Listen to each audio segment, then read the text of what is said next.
जय श्री राम। भाई लोगों, मैं आपके सामने फिर एक छोटी सी क्लिप लेके और मार्गदर्शन समझो या किसी बात की समझदारी चेतावनी समझो। भाई लोगों, टू व्हीलर और फोर व्हीलर का जो आप लोग इंश्योरेंस कराते हैं, उस पे कराते समय या नई गाड़ी लेते समय उस चीज़ का उन लोगों को कुछ नहीं चाहिए। खाली एक आधार कार्ड के ऊपर वो इंश्योरेंस कर देते हैं, क्योंकि उनको पैसा उस टाइम पे ऐंठना होता है। पर किसी कारणवश आपको उस चीज़ का क्लेम लेना पड़ गया, गाड़ी हो या टू व्हीलर हो, तो भाई साहब उनको इतने डॉक्यूमेंट चाहिए कि आप लोग सोच ही नहीं पाओगे कि यार जब मैंने करवाया था उस टाइम पे तो इन्होंने कोई डॉक्यूमेंट मांगे नहीं, खाली आधार कार्ड लिया और इंश्योरेंस चेप दिया, क्योंकि उस टाइम पे तो उनको पैसा ऐंठना होता है, लेना होता है। पर जब आपको क्लेम लेना होता है उनसे, तो भैया इतने डॉक्यूमेंट रिक्वायर होते हैं ना कि भाई साहब बहुत मुश्किल होता है, आपकी समझ में नहीं आता है कि यार ये क्या क्या डॉक्यूमेंट रिक्वायर है। उनको ड्राइवरी लाइसेंस भी ऑनलाइन चाहिए, आधार कार्ड भी ऑनलाइन चाहिए, उसके बाद में आरसी भी ऑनलाइन चाहिए, सारी चीज़ उनको ऑनलाइन चाहिए। पर भैया जब इंश्योरेंस करते हैं ना, उस टाइम पे उनको कुछ नहीं चाहिए, उनको सिर्फ पैसा चाहिए। समझ गए ना आप मेरी बात? उसको सिर्फ उनको पैसा चाहिए, जेब काटनी है आपकी। और जब आप लोग उनकी जेब पे हाथ डालोगे, जब आप क्लेम रखोगे, तो भैया उन्होंने कहेगा नहीं सर ये डॉक्यूमेंट लाओ, ये डॉक्यूमेंट लाओ, ये डॉक्यूमेंट लाओ। उसके बाद में सर हमारा जो है कि आदमी चेक करेगा, ठीक है। तो इतने हरासमेंट और इतना कर देते हैं ना कि आप लोग सोच ही नहीं पाओगे।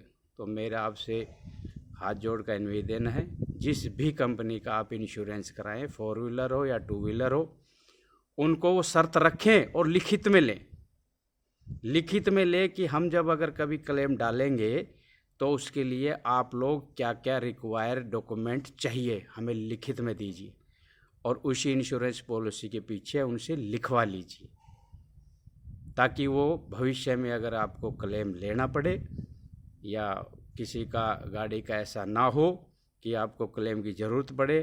फिर भी रोडों पे गाड़ियाँ चलती है, ठीक है, भविष्य का कोई भरोसा नहीं होता। इसलिए पूरी जानकारी के साथ आप जब तक संतुष्ट ना हो जाए तब तक किसी भी पॉलिसी को मंजूर ना कीजिए। इसी के बाद और अगर वो उस चीज़ को लिखित में देते हैं तो आप उसको उन डॉक्यूमेंटों को तैयार करा के रखिए, अन्यथा आप घूमेंगे। इसलिए मैं शेयर कर रहा हूँ, ये चीज़ हो चुका है मेरे साथ में। और जो है जब किसी को पैसा देना पड़ता है तो कोई भी ऐसा बंदा है, ठीक है, जैसे कि अभी एग्जाम्पल के तौर पे किसी को गांव में देख के देख लो, ब्याज पे मीठा बन जाएगा, इतना मीठा बनेगा कि सारी चीनी और शक्कर भी फेल है उसके सामने। पर जब आप उससे मांगने जाओगे, आहा क्या आनंद मंगल में भाषण देते हैं, कितना मीठा मीठा बोलेंगे, लास्ट में क्या कहेंगे, नहीं देता, जो करना है कर लो। क्या करोगे? कुछ नहीं कर सकते। इसलिए केयरफुल रहो, ध्यान रखें, हर एक चीज़ का लिखित परिणाम होता है। लिखित में लोगे जीत जाओगे, मुँह से बोलोगे कोई वैल्यू नहीं है। भैया वो पहले के ज़माने थे जिनकी जुबान हरिश्चंद्र वाली होती थी, आजकल हरिश्चंद्र नहीं है।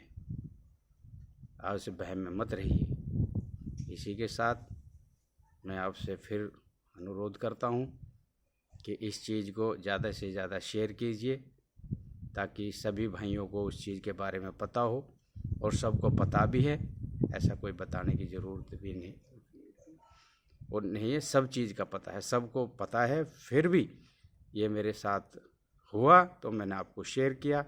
अच्छी लगे तो आगे शेयर कीजिए, कमेंट्स कीजिए, सब्सक्राइबर कीजिए। इसी के साथ जय हिंद, जय भारत।